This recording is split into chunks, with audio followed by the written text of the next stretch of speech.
¿Alguna vez te pusiste en el lugar de otra persona? Bueno, te invito a leer el pasaje porque vamos a hablar de esto y de algo más.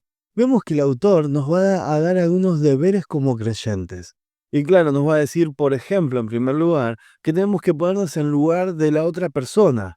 Y va a decir, ustedes cuando hospeden, háganlo con una buena voluntad, con una buena predisposición, porque no saben en realidad a quién pueden llegar a estar hospedando. Ahora, claro, viste que normalmente cuando nos preguntan si tenemos lugar para hospedar, ¿qué decimos? Ah, ¿para quién? ¿No? Y es lo primero que pensamos, porque muchas veces condicionamos nuestro lugar de acuerdo a la persona, en vez de decir sí tengo lugar o no tengo lugar, y después tal vez nos enteramos quién es esa persona, si hay alguna afinidad o no, pero sabes, eso queda en un segundo plano.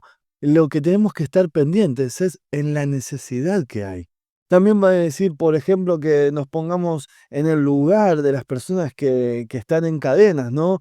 Como si fuéramos uno más de ellos o de los que están siendo maltratados. Recordá que los cristianos eran encerrados y eran maltratados, apedreados y eran apartados de la sociedad y eran perseguidos. Ahora, qué interesante y qué importante esto, mostrando cómo la otra persona está sufriendo, cómo la otra persona está pasando por una situación difícil y cómo nosotros tenemos que empatizar con esa situación y tenemos que ponernos en su lugar, tenemos que ayudarles.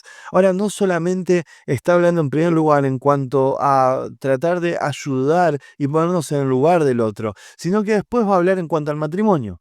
Y fíjate que muchos creyentes solteros creen que la santidad es cuestión de ir luchando ahí para mantenernos en santidad hasta que lleguemos al matrimonio. Y después ya está.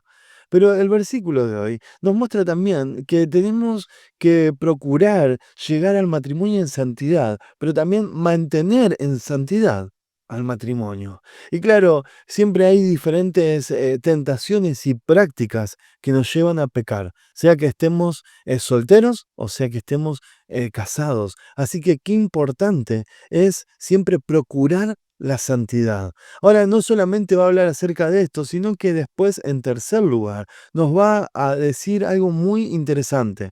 Nos va a decir, ustedes no tienen que ser avaros como creyentes, no tienen que estar pendientes de lo material. Y sabes, esto es algo, cuando lo pensaba, bastante complicado de razonar, porque está ahí muy estrecho el punto entre que una persona quiere simplemente buscar ser mejor, quiere tener algo mejor, y después, por otro lado, tal vez más oscuro o más oculto, ¿no? El hecho de ser materialista o ser ambicioso con lo que uno tiene o con lo que uno quiere, ¿no? Entonces, por un lado uno diría, no, pero como cristiano tampoco quiero dejarme estar y que está mal que uno desee tener un mejor lugar en su trabajo o que tenga un mejor sueldo o que tenga mejores cosas. Y la verdad es que no, sino que ahí hay un trabajo donde tenemos que meditar, tenemos que analizar nuestro corazón delante de la luz de la palabra de Dios para entender y saber si realmente el deseo que tenemos es por algo material o realmente es porque lo necesitamos. ¿Sabes? Para explicar esto, lo tenemos que pensar o razonar de esta manera. Es en cuanto a cuál es el llamado de Dios para tu vida. ¿Cuál es la voluntad de Dios para tu vida?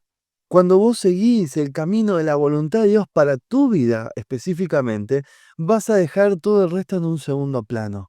Entonces no quiere decir que no trabajes. Yo tengo un trabajo, me esfuerzo por cumplir, por estar y por aprender y por hacer bien, desarrollar bien mi trabajo, pero ¿sabes qué? El trabajo no es mi prioridad número uno.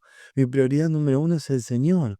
Entonces, cuando entendemos de que lo que yo hago, lo hago porque lo necesito, me doy cuenta de que Dios está mucho más allá.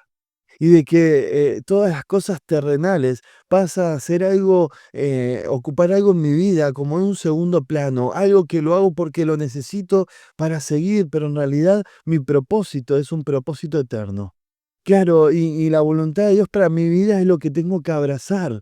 Y las demás cosas son algunas herramientas que tengo que utilizar para seguir mi día a día. Pero, ¿sabes? Cuando viene el problema, cuando viene la necesidad, cuando viene la enfermedad o cuando estamos delante de la presencia del Señor, entendemos que había muchas cosas que ocupaban nuestro día a día, que nos engañábamos y nos mentíamos a nosotros mismos, que era algo que requeríamos, que necesitábamos, que era muy importante, que ya no va a estar. Entonces, qué bueno es poder despertar a la luz de la palabra de Dios y poder decir, tenemos que buscar personas y referentes espirituales que nos ayuden a entender, a proyectarnos en lo eterno y poder vivir. ¿Sabes qué? Esto es una enseñanza que va a estar siempre. Porque, y bueno, pues dice su palabra, Dios es el mismo ayer, hoy y por los siglos de los siglos. Así que no te va a pedir algo que mañana sea otra cosa. ¿Sabes? Su palabra no cambia, porque Él es eterno.